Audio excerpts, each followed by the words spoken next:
तहिया फ़लस्तीन, तहिया फ़लस्तीन, फ़लस्तीन को जीने दो। गज़ा वॉर रूम में ताज़ा तरीन अपडेट्स के साथ हाजिर हैं और अब तक की ताज़ा तरीन अपडेट यह है कि गज़ा पर इस्राइली बमबारी जारी है। इससे मजीद 400 फ़लस्तीनी शहीद हो गए हैं। आपको ये भी बताएं कि 20 रोज़ से जारी इस्राइली हमलों में शहीद फ़लस्तीनियों की तादाद 7,000 से ज़्यादा हो गई है।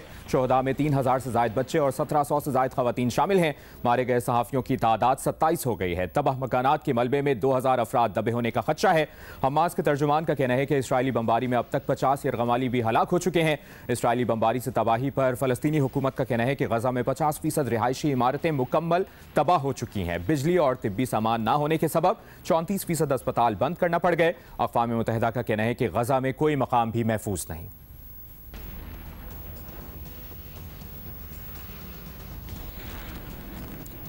और इस्राइल की जानिब से गजा के शिमाली हिस्से में गुज़श्ता रात हेलीकॉप्टर से बमबारी की गई। इस वक्त लबनान इसराइल सरहद पर ताज़ा तरीन क्या सूरत हाल है, जानते हैं नुमाइंदा जियो न्यूज़ तारिक अबुल हसन से। जी तारिक, बताइए।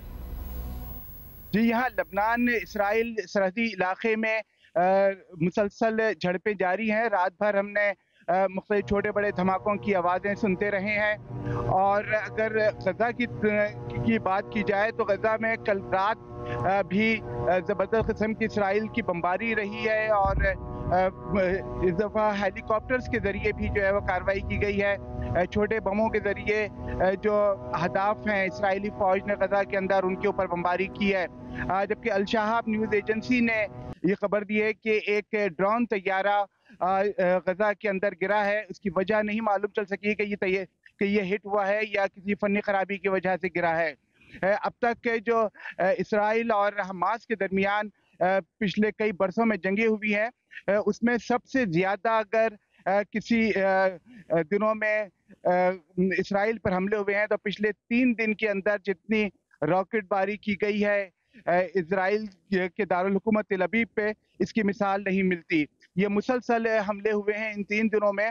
और कल रात जो रॉकेट फेंके गए हैं गजा से, वो तेल अवीव के अलावा याफा में गिरे हैं और अल करिया के इलाके में गिरे हैं। यहाँ पर इसराइल की अस्करी कौंसिल का इजलास हो रहा था, जो इस हमले के बाद जो है वो मुलतवी कर दिया गया। तारिक अबुल हसन, आपने अपडेट किया, बहुत बहुत शुक्रिया आपका। आप अपना भी ख्याल रखें और हमें मुसलसल अपडेट करें। जियो न्यूज़ की एक्सक्लूसिव कवरेज गजा की सूरत हाल से मुतालिक जारी है। अभी ताज़ा खबर यह भी है कि अमरीका ने शाम में ईरानी फौज के ज़रिए इस्तेमाल 2 मकामात पर हमले किए हैं।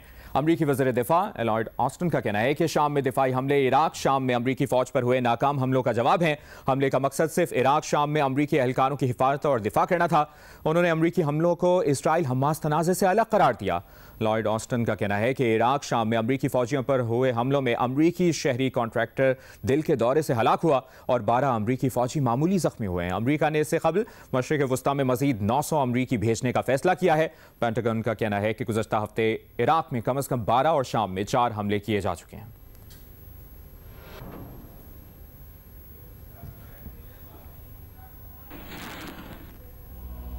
मगरबी किनारे में इस्राइली फौज ने छापामार कार्रवाई करते हुए फायरिंग से 4 फ़लस्तीनी शहीद कर दिए हैं। आपको बताएं कि मगरबी किनारे में शहीद 4 अफराद में से 3 जनीन कैंप में शहीद हुए।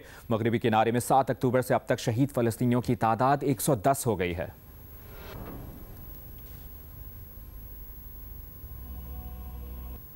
अभी आपको बताएं, 7 अक्टूबर के इस्राइली हमलों के बाद से मस्जिद अक्सा में नमाज जुमा की अदायगी मुश्किल हो गई है। नमाजियों को मस्जिद आने से रोकने के लिए इस्राइली पुलिस ने मस्जिद के अतराफ की सड़कें ब्लॉक कर दी।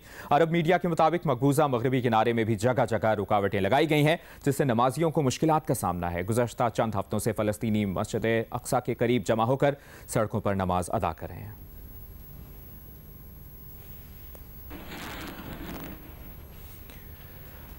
गजा वॉर रूम में ताज़ा तरीन अपडेट्स आपने जानी। आप जियो न्यूज़ के साथ रहिए।